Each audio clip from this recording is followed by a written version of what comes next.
The girls launch their holy arrows at Ichigo, but obviously it doesn't work as each girl gets thrown into the same building one by one. The girls start to get really annoyed, but Candace is the one that's annoyed the most as she activates her Vollständig. However, the rest of the girls just lost their fighting spirit. Well, at least Candace is making an effort in this. She figures that if she takes down the head of the special war potentials, then Yhwach will grant her anything that she desires. The rest of the girls imagine what they would desire, except for some reason Giselle's is completely blank. Well, anyway, Candace attacks Ichigo with dual lightning blade swords from her wings, but it turns out that she is sextuplet wielding, not dual wielding. She throws the lightning bolt, calling it the Galvano Javelin, as Ichigo counters it with a Getsuga Tensho. Okay, I know Ichigo, now that he's fully awakened his true powers, it's obvious that he can now fully control the Getsuga Tensho in terms of power and size, but can you at least call it a mini Getsuga Tensho, not a Getsuga Tensho, because at least that has some sort of variety. Well, anyway, Candace gets even more pissed off as she summons a giant pillar of lightning, as she flings it towards Ichigo, calling it Electrocution. Get it? Electrocution? It's a mix of electricity and execute. Shut up. Anyway, Ichigo uses a new technique called the Getsuga Jujisho, which is basically, if you think about it, a crisscross Getsuga Tensho.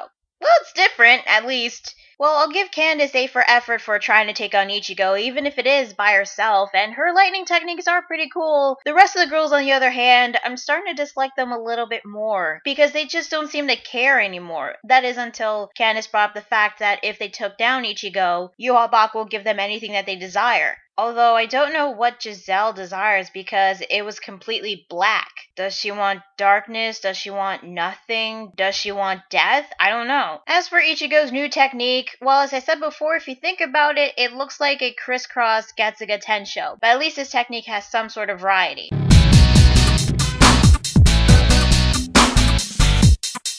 As the Getsuga Jujisho slowly heads towards Candace, Ichigo yells at her to avoid the attack, which is very stupid to say to your enemy to avoid an attack that you intentionally launched at your said enemy. I guess it's probably because she's female and Ichigo doesn't want to kill a girl. Meanwhile, at the Vandenreich Palace, Haschwald prepares a six-sided Quincy cross, which is the key to something. But before we know what it does, we cut back to the aftermath of the Getsuga Jujisho as that one massive attack was capable of cutting off Candace's arm. Really?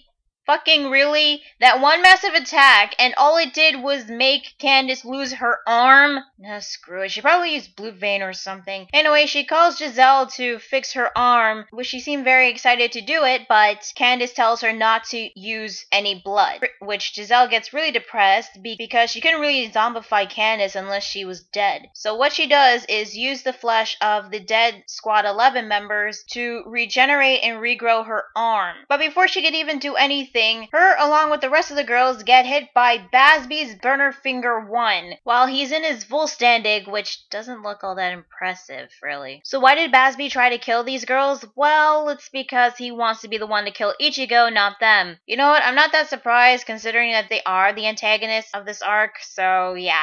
However, 3 more Sternritters arrive, saying that they also want to kill Ichigo, so they figure why not divide this equally. They are Nanana, which I didn't understand why he's there because I thought he was following Renji, Inspector Quincy Gordon, finally showing up after God knows how many chapters, and when the hell are we going to learn his actual name? And Pepe. However, the girls are alive, well, no surprise there, especially with Giselle. I mean, she's a zombie after all. And it's going to be every Sternritter for themselves, since they all have the same goal to take down Ichigo, so an 8-on-1 battle will commence. But before it can begin, a pillar of light shines far away, which is coming from Yhwach, Haschwald, and Uryu, as they prepare to do something, which we don't know what, but it's going to be explained in the next chapter, which I can finally get to after recapping the previous 2 chapters, so let's get started with Bleach chapter 585, The Headless Star 4. So the chapter begins right where it left off. Ichigo is wondering what is going on with that light that is coming from the Vandenreich Palace, but he hears Yhwach Yhwach Bach speaking to him. I don't know how that works considering how far away he is from Ichigo, but yeah, apparently his voice can reach to where Ichigo is. Anyway, Yhwach tells Ichigo that he is grateful to him since he was the one that guided them to the light. Ichigo doesn't understand what Yhwach meant by that, so he tells him that thanks to Ichigo, he can now invade the Soul King's palace. What a twist! Well, I guess we gotta get Squad Zero in on this somehow. Now the question is, how is Yhwach supposed to go to the Soul King's palace without the Ouken? Well, in the previous chapter, Yhwach did order Haschwald to prepare the key, which he must have referred to as the Ouken, or maybe the gateway to the Soul King's palace. But he did thank Ichigo for being the one to guide them to the light. Why did he thank him? Well, according to Yhwach, the clothes that he is wearing now are made out of the bones and hair from the royal guards. How does that work? Using bones and hair as material for clothing? I don't know how Shutara did that, but there was a reason why they were made out of the bones and hair from Squad Zero. The reason why is so that he can be able to penetrate the 72 layers of barriers between the royal palace and the Sternritters, and it was also to protect him from the friction of those layers of barriers. Not only that, but Ichigo's clothes have a high level of resistance and defensive abilities. But thanks to those defensive abilities, once you pass through the 72 layers of barriers, they cannot be closed off for 6,000 seconds, which if you do the math, that's 1 hour and 40 minutes. Well, good job Ichigo, thanks to you, you gave them an opportunity to get to the Soul King's palace. But in all seriousness here, what about Rukia, Renji, and Byakuya? Didn't they also go through the 72 layers of barriers as well? Weren't they also wearing outfits created by Shutara? Are their outfits also made out of the bones and hair from the royal guards? Because if that's true, then why not go through one of the openings of either Rukia and Renji since they were the first ones to return to the Sternritters? Well, anyway, Ichigo rushes towards Yhwach, but he is stopped by a facepalm courtesy of Menanas McGallen as she slams him through building after building. You know, this was inevitable considering Ichigo was surrounded by 8 other Sternritters. Obviously, they weren't going to let him get to Yhwach. Now Ichigo bursts out from the rubble, but Nanana appears right above him and was about to attack him, but Ichigo dodges the attack somehow because in this one panel it looks like that there was an energy blast that allows him to move away from Nanana's attack. Did he use a Gesuga Tensho to dodge it? I don't really know how he dodged the attack, but he did somehow. But then Quincy Inspector Gordon appears right beside him, or Colonel Sanders Quincy, whichever nickname you gave him, and honestly I think this is the first time we heard him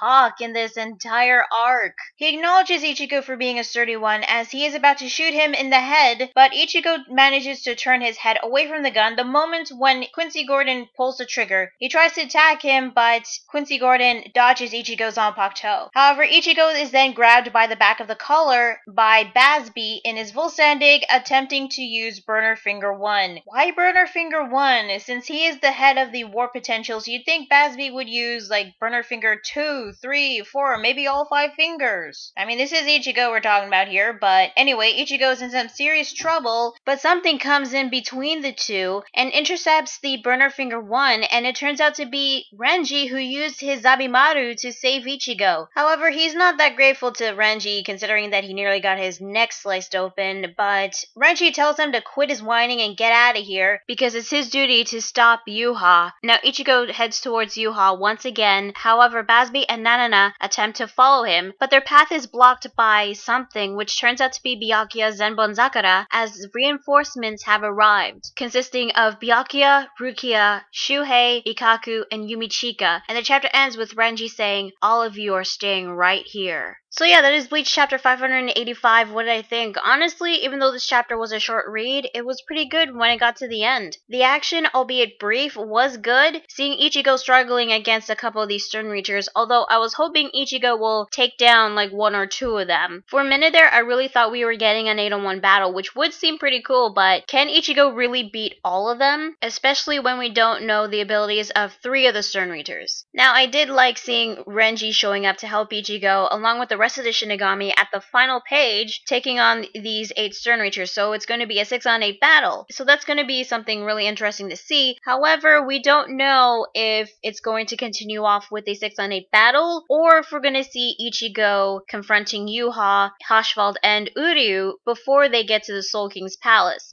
speaking of the Soul King, I'm actually glad that he's going to get involved in this somehow, but I wasn't expecting Yhwach to invade the Soul King's palace. We still don't know Yhwach's goals and intentions at the moment. We know that he wants to take over the world within 9 days. It's already the second day, but I feel like he has some sort of connection with the Soul King. I mean, he is the king of the Quincy's, and the Soul King is the king of the Shinigami, so these two might have some sort of connection. I gotta admit, Yhwach's attempt to going into the Soul King's palace was way easier than Aizen's attempt to going into the Soul King's palace back in the Fake Karakura Town arc. As for the Royal Guard, I think they might be aware that they're giving Yhwach an opening to get to the Soul King's palace, considering that Ichigo's clothes are made out of the bones and hair of the Royal Guard. So I'm assuming that once Yhwach enters the Soul King's palace, they're going to be prepared to take him on. I mean, the Royal Guard has to be involved in this invasion in some shape or form. But considering this pacing, are we going to get the Ichigo versus Yhwach Bach fight sooner than we expect? Because if that's the case, then that means that this arc might go on until 2015.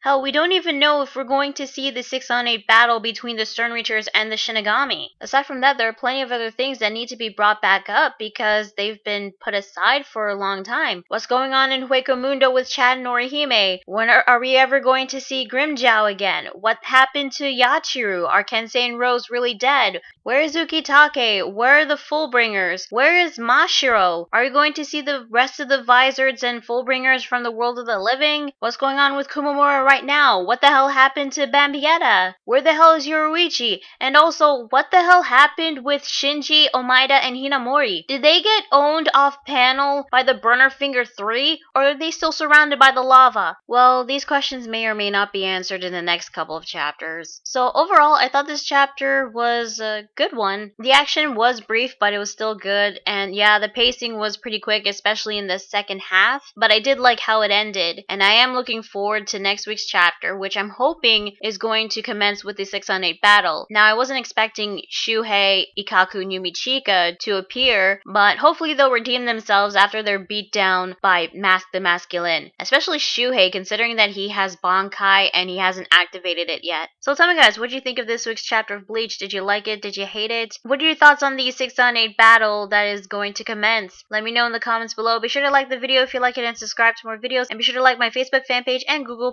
So yeah, that is Bleach chapter 585. I'm Respawn 27, and I will see you guys later. Bye.